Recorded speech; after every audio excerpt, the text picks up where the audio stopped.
twin assassins Evie and Jacob Fry are both extremely likable, well-drawn protagonists. Yes.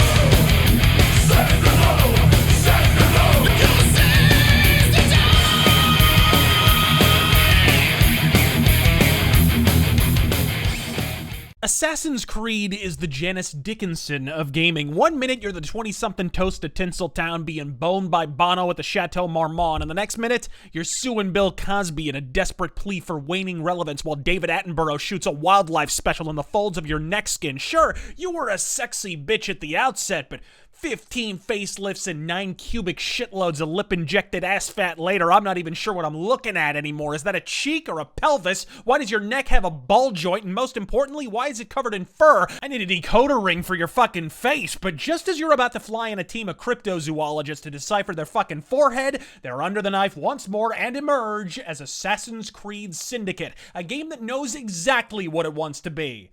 Batman Arkham City.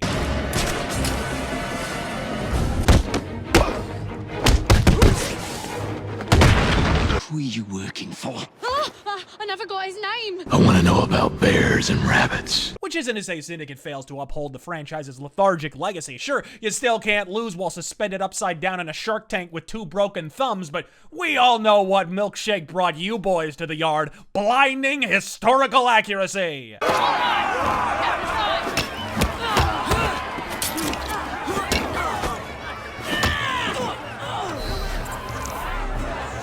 Look, I get that you copied and pasted Evie's design from the Order 1886. After all, character creation is hard work. But Elizabeth Cady Stanton over here doesn't have the fucking vote yet, and she's ready to do-si-do with a Cockney ninja in the London underworld. And sure, let's tackle transsexual issues, even though the first writings to even broach the topic didn't emerge until the early 20th century. Why let pesky history piss on the proselytism parade? And hey, remember that time Charles Darwin was fingered for assassination for his incendiary 1868 publication of a book about fucking plants? Yes. Me neither, but by God, if they've got a monocle, a beard, or a bowler hat, whether they were 70 years old at the time or a fucking fetus, they're in. I await the inevitable spin-off featuring Colonel Mustard, Mary Poppins, and Mr. Peanut. It's people like you that give historians a bad name. Right on down to the dialogue. Look, I get why Assassin's Creed 1 and 2 featured modern English. Fuck, in the days before the annual Assassin's Creed clusterfuck, the developers even gave enough of a shit to actually explain why. You've probably noticed that English has become the official language of the Holy Land. Yeah, I was gonna say.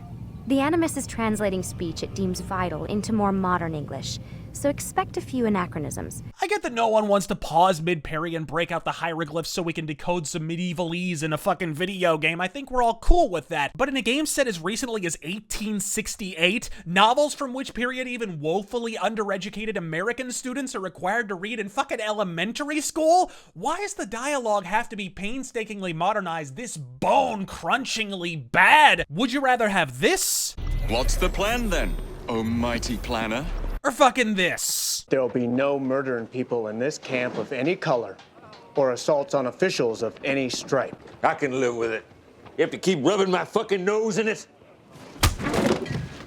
Do not misconduct yourself again in this camp. Even Deadwood, set less than a decade after the events of Assassin's Creed Syndicate, was admittedly modernized, employing anachronistic verbiage like the dreaded F-bomb, which wasn't in wide circulation during the Victorian era, to convey the extent of Old West vulgarity to contemporary audiences. In short, modernized is not necessarily synonymous with lobotomized, outside of a Ubisoft boardroom anyways. Why don't we call it Assassin's Creed Revelations? Well, we stayed up all night, but it was worth it. I've said it before, but I'll say it again. Man, I love being a turtle. Change if you must, but don't arbitrarily remove shit we actually liked. Game design is not a haircut. Once shorn, this shit does not grow back. Ask the medium blade skill in Oblivion, the acrobatic skill in Skyrim, or skills fucking period in Fallout 4. If Elder Scrolls were a person, half the fucking feature set would be in the back of a milk carton by now, and Assassin's Creed ain't far the fuck behind. Hey gang, you remember that double assassination move you could pull off in the second game? Well, get ready to break out the XP and unlock that shit for characters the game acknowledges at the outset have been practicing assassins for the better part of their entire fucking lives. I mean, sure, Evie's got that whole Chris Redfield train punching power to tide her over. Falcon Punch!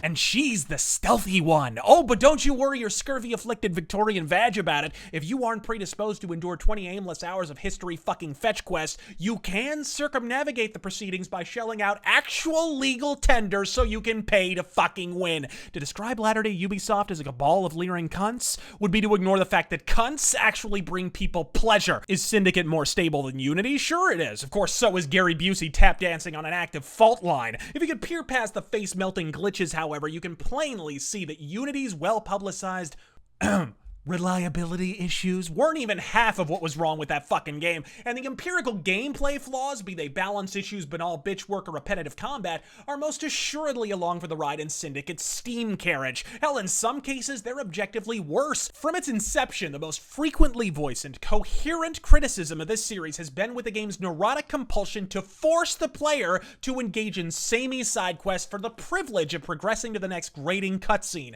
Syndicate's solution is to let the player choose when they're bored to the 19th power by the same eternally recycled side missions. If I have a choice of death by firing squad or blowing my sardonic brains out of my fucking skull, are you hip to the fact that that isn't actually a fucking choice? Either way, the wallpaper's getting a gray matter makeover. A game doesn't get any less boring if I get to choose when I'm fucking bored, particularly when it all boils down to utterly imperceptible variations on bad sneaking, bad kidnapping, or bad combat. Look, this series will never reclaim its former repute until it's allowed to dismount Ubisoft's annual assembly line and be reinvigorated by someone who's genuinely inspired to do so. Until such time, a fresh lick of paint here and a ham-fisted minority there does not a proper sequel make.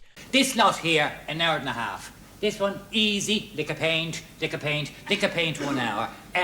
What time is it now? 10 to 9. All right, 10 to 9 and 2.5 hours is plenty of time. Give us a business. No, It was one thing when Patrice Desilets and Jade Raymond were fashioning their dream game, but from cock to corset, Syndicate is an exercise in Victorian venality that didn't need to be made, fashioned by developers who were transparently not inspired to make it. Better than the previous effort, but only just. Don't drop a dime until it does a leap of faith into the bargain bin. I'm Razor Fist. God fucking speed. Now this woman, the heat is hard. She's the lady of the darkest night. She'll take your soul when the time is right. She's the lady of the darkest night. Have you seen IGN's latest lies? Lies in a newspaper?